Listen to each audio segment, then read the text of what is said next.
Bienvenue sur la chaîne Le 3D Graphes. Je vais modéliser une étoile à 5 branches rouges et en volume qui ressemble à celle que je vous présente ici. On part d'un fichier neuf, on supprime la silhouette si vous en avez une, et la structure de l'étoile à 5 branches, c'est un pentagone. Donc on prend l'outil polygone, on va vérifier ici en bas qu'on a bien 5 côtés, sinon on tape 5 entrées. Et on vient placer notre polygone à l'origine du dessin. Donc premier clic sur le point d'origine, deuxième clic sur l'axe vert pour avoir l'étoile orientée avec une pointe en haut. Alors, si on ne veut pas commencer le dessin à l'origine du projet, euh, on peut faire autrement. En fait, on a besoin de marquer le centre de ce polygone pour plus tard. Donc il suffit en fait de cliquer, de repasser en sélection et de cliquer bouton droit sur le contour du polygone pour en rechercher le centre, et auquel cas il place un point guide au centre du polygone. Une fois qu'on a dessiné notre polygone, on va dessiner les 5 branches de l'étoile en tirant des traits, en rejoignant les sommets du polygone, en sautant un à chaque fois, et on referme la forme de façon à avoir le dessin de l'étoile. Ensuite, on gomme le polygone extérieur.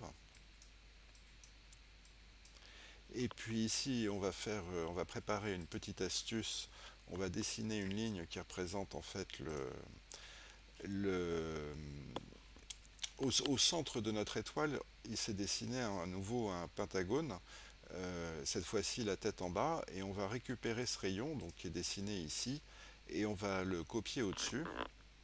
Donc Move, on appuie sur la touche CTRL pour bien faire une copie, et on va copier le rayon donc à l'opposé à 180 degrés de sa position d'origine, de manière à récupérer ce point-ci. Là, on peut effacer les segments qui les segments supplémentaires. Alors pourquoi est-ce que j'ai fait ça?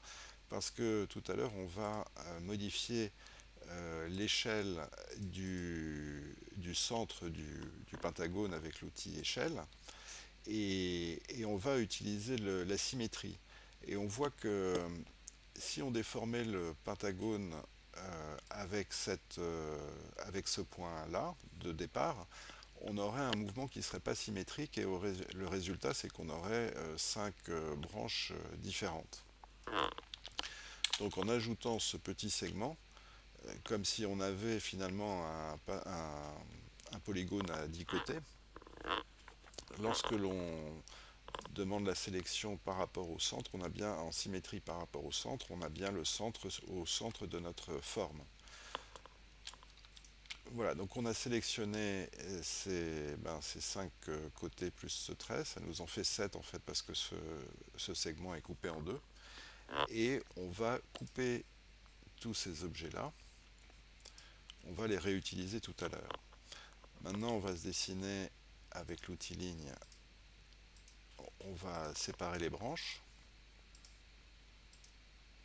Donc on part du centre et on va vers le creux de l'étoile.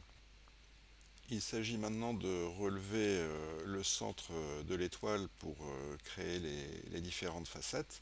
Donc ici, pour certains, pour ceux qui ont placé un point guide, il s'agit de le sélectionner, donc avec une fenêtre de la gauche vers la droite et non pas de la droite vers la gauche, sinon on va tout prendre. Donc de la gauche vers la droite.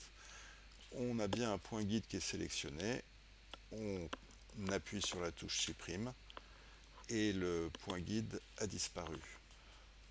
On prend l'outil déplacement, on s'assure que rien n'est au préalable sélectionné. Alors si vous avez fait ce que je viens de faire, plus rien n'est sélectionné vu qu'on vient de supprimer le point guide.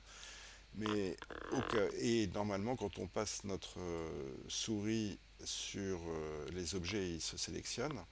Si ce n'était pas le cas, et pour s'en assurer, on peut toujours appuyer une fois sur la touche échappe, ce qui désélectionnera ce qui est déjà sélectionné. Donc une fois qu'on est sur l'extrémité, on clique une première fois. Ensuite, on vient contraindre le mouvement sur l'axe bleu en cliquant une fois sur la flèche du haut. Et puis on va se déplacer un peu, on va voir pour avoir une forme, voilà, lui donner un peu de ventre. Une fois qu'on a sélectionné ceci, une fois qu'on a fabriqué ce volume, on va le triple-cliquer pour inverser les faces. Il faut toujours avoir les faces côté blanc quand c'est possible. Et puis aussi, on va adoucir les arêtes. Alors sans lisser les normales, parce qu'on veut garder le côté facetté. Apparemment, ça a tout désélectionné. Voilà. Alors pour l'instant, on ne voit pas bien la forme, parce qu'avec la couleur blanche, les faces sont pas très bien, sont pas très visibles.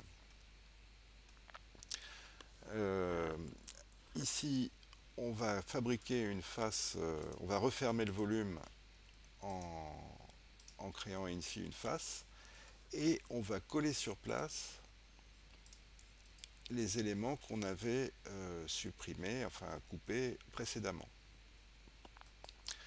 De sorte que si l'on prend maintenant la sélection, comme toutes ces lignes sont sélectionnées, on prend l'outil échelle, on appuie sur la touche contrôle, on sélectionne un des coins et là on vient donner un peu de ventre en fait à notre étoile. On la double-clique, on crée un groupe, on va dans la fenêtre de matière, ici on va sélectionner couleur et on va se prendre un rouge un peu sombre, voire un peu plus sombre, non, un peu sombre.